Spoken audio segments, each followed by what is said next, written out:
Podcast Twin Family. What's going on? We are here. Today is day 2. Is it 2 or 3? Anyway, we are getting deep into the World Carnivore Challenge Month. As you can see, my meat has already been washed. Please wash your meat. Nobody wants to put dirty meat in their mouth. I done told y'all that before, right? So we are doing a couple of things different today. So as I'm patting my meat dry, you know, some people like to wipe. I like to pat. Feels better. Anyway, we got this going on here. I got 7 pieces of ribeye. And what I'm gonna do is I'm gonna do half of them with the Riley's Bold blend, and I'm gonna use this Kinder's blend for the other 3. So I'm gonna do this. So this is my meal prep for the day. So this is what we're gonna do. So I'm gonna lay that out. And like I said, now that my meat is nice and clean, because don't nobody want no dirty meat in their mouth, I'm gonna go ahead and break that open out here. Hey, how y'all doing so far in your New Year's challenge, man? Did y'all start out strong, start out weak? You gonna pick up the pace? But I'm here while I'm doing this just to say, no matter how you're starting out, it really doesn't matter. All we want you to do is give this thing a try. Because I've had people come on and say, hey, well, the Mediterranean diet does the same thing. You're right, it does. Just do something, anything to get all of that processed meat out your mouth. That's all my main goal is, to get all that processed garbage away, all of that sugars and flours and all of that other crap. So by any means necessary, get it done. We just choose to use the carnivore because it helped us. You know, y'all saw how much weight Drew lost, and now we're gonna use the carnivore to actually put muscle back on Drew. So that's what we're doing with him this time. And for me, we're just doing this to lean me out. I could afford to lose a few more pounds, especially in the midsection. And so I'm going for that this month. So, which means that my normal 85-15, where I give myself 15% leeway, I'm cutting that way back. So I'm gonna be cutting it really close to 95.5, as Drew like to say. And I'll just give myself a little room for human error, because we are human. So anyway, all 4 of those have been rubbed up. Boom. Riley's, I'm gonna give that a nice dusting. Y'all know I like to give it extra dust at the end. So now I'm going with the Kinder's. I've actually never used this, but it smells amazing. It has salt, pepper, and garlic already in it. So, because normally if I was just gonna do this, I'd get the complete seasoning or the McCormick, y'all know what I'm talking about. That already comes with salt and pepper in there. So right now I'm just here beating my meat because it's not actually a rub. So I want to pat it down in there. So I'm gonna go ahead and beat my meat off a little bit. And boom, here we go.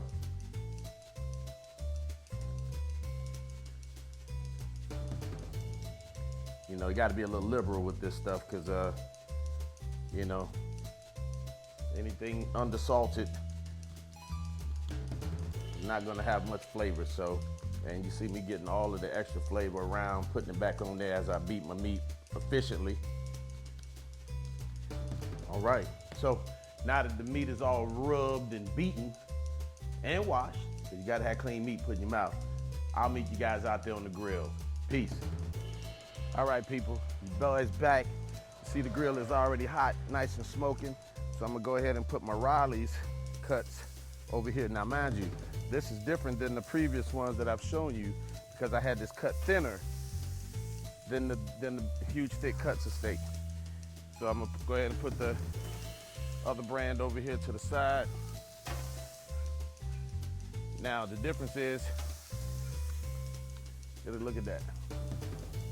Okay, so the cuts are a lot thinner, so we're not gonna need to walk away from these at all, because these are gonna need just a quick flip, and we'll be munching on these things in no time. All right, so we've been about 1.5 minutes. We are done. I'm gonna go ahead and put all my Riley's cuts on one side, stack them up 2 at a time.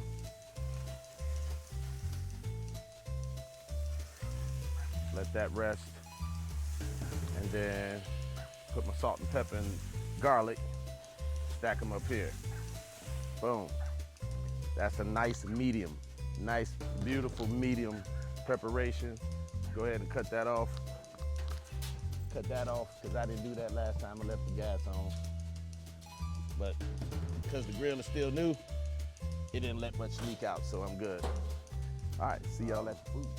And again, I could just do meat with a side of meat, but again, I'm trying to help others that, you know, feel like they have a fear of the boredom or whatever the case may be of eating the same thing. So eggs are always good, you know. Eggs are always good. They give you probably the most complete food there is as far as protein and fat, you know. So I'm gonna have maybe 3 eggs here with a piece of one of those beautiful steaks that I just cooked up there while it's resting. All right, so we're gonna do that. Boom, you know, make sure you protect your balls, your eggs, make sure they don't go nowhere. All right, butter is nice and hot. Salted butter is what I like to use. And booyah, get that off in there. Yeah.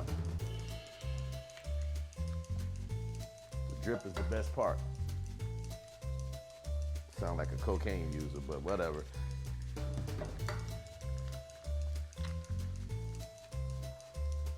Boom, all 3 eggs are in. All right, so again, I don't do my eggs traditional like everybody else. I put them in there and I mess them up. As my dad would call it, these are not scrambled eggs, these are messed up eggs. So, but then as though I'm gonna put a little pepper in there. Oops. That's how you know it's live, baby. No cuts. 1 little hit of salt, just a little hit of salt. Because again, salt is important when you're doing carnivore because you don't have any carbohydrates. And so when you're working out, you're exercising, you don't want to have cramps.